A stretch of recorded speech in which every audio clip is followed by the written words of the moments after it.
अजब एमपी के गजब द केरला स्टोरी की हम बात कर रहे हैं, जहां मध्य प्रदेश एटीएस ने एक सनसनीखेज खुलासा किया है। फिल्म द केरल स्टोरी में लड़कियों का ब्रेन वॉश कर उनका धर्म परिवर्तन करा आईएसआईएस आतंकी बनाने की कहानी दिखाई गई है। कुछ ऐसा ही भोपाल में भी होने की खबर थी। एटीएस ने आतंकी संगठन हिज्ब उत तहरीर यानी HUT के लव जिहाद और धर्मांतरण के खेल का पर्दाफाश किया है।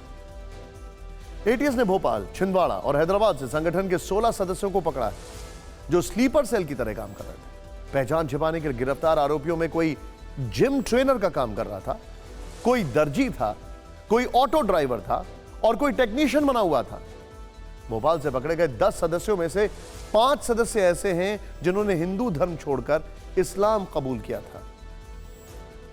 ऐसे ही एक शख्स का नाम सौरभ राजवैद्य है, जो धर्म परिवर्तन कर सलीम बन गया और बताया जाता है कि यही भारत में इस संगठन का सरगना है। सबसे पहले आप सौरभ के सलीम बनने की पूरी कहानी देखें, उसके बाद हम आपके सामने इस संगठन से जुड़े कुछ और विस्फोटक खुलासे करेंगे।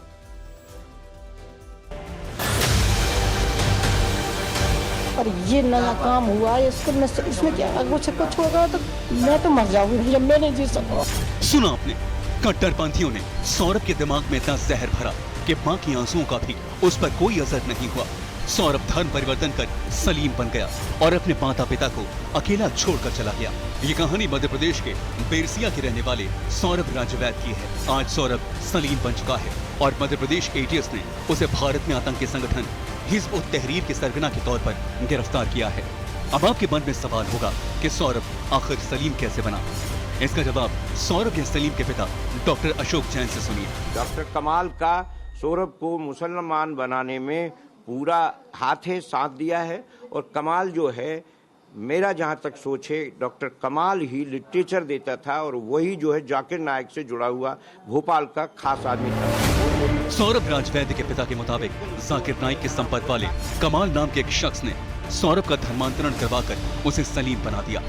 मध्य प्रदेश के बड़खेड़ी में एक कार्यक्रम हुआ जिसमें बड़ी तादाद में मुसलमानों ने हिस्सा लिया। यहीं पर कलमा पढ़वाकर सौरभ को सलीम बना दिया गया। सौरभ के साथ उसकी पत्नी ने भी इस्लाम धर्म कबूल कर लिया और जब उसने घर में बुर्का पहनना शुरू किया तो सौरभ के माता पिता ने दोनों को अपने घर से निकाल दिया। वो मुसलमान अलग गाड़ी से जाते थे, वो छुप के जाता था, कभी मिलने जाता। आपकी बहू वो बुर्का पहनने लगी थी? हाँ, जब ही तो उन्होंने निकाला। सौरभ का इस तरह ब्रेन वॉश किया गया कि वो अपने माता पिता से झगड़ने लगा और सीरिया तक जाने की तैयारी करने लगा। मैं जब बैरसिया जाता था तो हमारी माता का फोटो वगैरह ये सब वो हटा देता था। तो मैंने कहा तुम्हारा घर नहीं है ये घर मैंने बनाया है, यहाँ की सारी चीजों में तुम्हें कोई भी चेंज करने का अधिकार नहीं है। सौरभ की कहानी फिल्मी नहीं है, बल्कि राज्य के सीएम शिवराज सिंह चौहान ने भी इसकी पुष्टि की है। मध्य प्रदेश को किसी भी कीमत पर हम केरल स्टोरी नहीं बनने देंगे। ये रायसेन की जंगलों में कैंप करते थे, इनको फंडिंग कहां से की जा रही थी, कई चीजें जांच और विचार के लिए आई हैं, बहुत जल्दी निष्कर्ष पे आएंगे। एटीएस के सूत्रों के मुताबिक सौरभ अकेला नहीं था, बल्कि मध्य प्रदेश से हिज्ब उत तहरीर के जिन 10 सदस्यों को पकड़ा गया है उनमें 5 का धर्मांतरण करवाया गया था।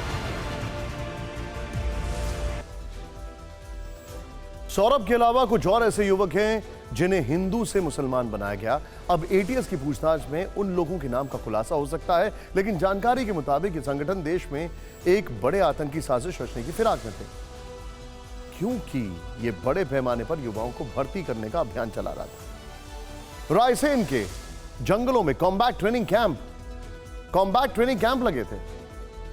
ट्रेनिंग कैंप में निशानेबाजी की ट्रेनिंग दी जाती थी। आखिर ये सब पुलिस की नजरों से कैसे चूका? सीक्रेट तौर पर धार्मिक सभा आयोजित भी की जाती थी। सोचिए, भड़काऊ तकरीरों के साथ जिहादी साहित्य बंटता था, हिंदू युवाओं का ब्रेन वॉश कर धर्मांतरण कराया जाता था। रॉकेट चैट, श्रीमा जैसे ऐप से आपस में बातचीत होती थी। बड़े और भीड़भाड़ वाले शहरों को टारगेट करने की तैयारी थी। अलग अलग स्थानों पर ड्रोन से टारगेट की रेकी करते थे। यह सोचने वाली बात है कि आखिर यह सब इतना डिटेल में काम चल रहा था, लेकिन बड़ी देर से पता लगा। क्यों? हमारे संवाददाता शुभम गुप्ता कई दिनों से इन आरोपियों की कहानी को ट्रैक कर रहे थे। उन्होंने रायसेन के उन जंगलों से एक रिपोर्ट भेजी है जहां इस आतंकी संगठन की ट्रेनिंग कैंप चलाए जा रहे थे। ये रायसेन के वही जंगल है जहां पर हिज़्ब उत तहरीर के ये आतंकी गोली चलाने की प्रैक्टिस किया करते थे। इस बात का खुलासा खुद गृह मंत्री डॉक्टर नरोत्तम मिश्रा ने किया है कि किस तरह से ये आतंकी रायसेन के इन्हीं जंगलों में पहुंच रहे थे, कैंप्स लगा रहे थे और वहां पर किस तरह से सटीक निशाना लगाया जाए उसकी तैयारी कर रहे थे। तस्वीरें देखिए इन जंगलों की, और सिर्फ यहाँ पर नहीं बल्कि हैदराबाद के आसपास के घने जंगलों में भी इस तरह का ट्रेनिंग सेंटर चल रहा था। मगर मध्य प्रदेश की बात की जाए तो पहली बार इस तरह की चीजें देखने को मिली है कि कोई आतंकी संगठन इस तरह की तैयारी मध्य प्रदेश में कर रहा था। ऐप का इस्तेमाल इंटरेक्शन करने के लिए, जंगलों में ट्रेनिंग, पैम्फलेट्स बांटना, ये सारी चीजें एकाएक निकलकर बाहर नहीं आ सकती। और अगर एकाएक सामने आई हैं तो इतने दिनों तक इनको पकड़ा क्यों नहीं गया? टीवी 9 भारतवर्ष संवाददाता शुभम गुप्ता भोपाल के ऐशबाग इलाके में उन आरोपियों के घर पहुंचे जिन्हें एटीएस ने आतंकी गतिविधियों के चलते गिरफ्तार किया है। इनमें से एक परिवार जो है वो शाहिद का है। शाहिद ऑटो चलाने का काम करता था। आरोप है कि वो हिज़्ब उत तहरीर HUT से जुड़ा हुआ था और स्लीपर सेल की तरह काम कर रहा था। हालांकि उसके परिवार ने आरोपों से इनकार कर दिया है। ऐसे ही एक शख्स का नाम वसीम है जिसकी पहचान हिज़्ब उत तहरीर के आतंकी के तौर पर हुई। कोई जानकारी नहीं है, कहाँ है, किस हाल में है, कहाँ ले गए हैं, अभी तक हमें कोई पता नहीं है और ना कोई बताने को तैयार है। कभी थाने की सीढ़ी चढ़े नहीं है, कभी उन्होंने पुलिस की सूरत देखी नहीं है। इतने सीधे, डरते बहुत, हमारा खानदान पुलिस से बहुत डरता है। बिना किसी वारंट के आए और बिना किसी सबूत के हमारे पति को सुबह के कल के उठा के लेके गए और अभी तक पता ही नहीं है कि वो कहाँ है, कहाँ नहीं है। कोई नहीं बता रही है कहाँ है, कहाँ नहीं है। अब आपको बताते हैं कि आखिर ये HUT यानी हिज़्ब उत तहरीर है क्या और इसका नेटवर्क कहां तक फैला हुआ है। क्या है हिज़्ब उत तहरीर? जरा ध्यान से देखिएगा।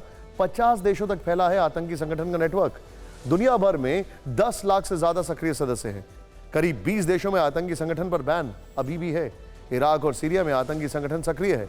मुस्लिम ब्रदरहुड से जुड़े आतंकी संगठन के तार हैं। शरिया राज कायम करना चाहता है HUT।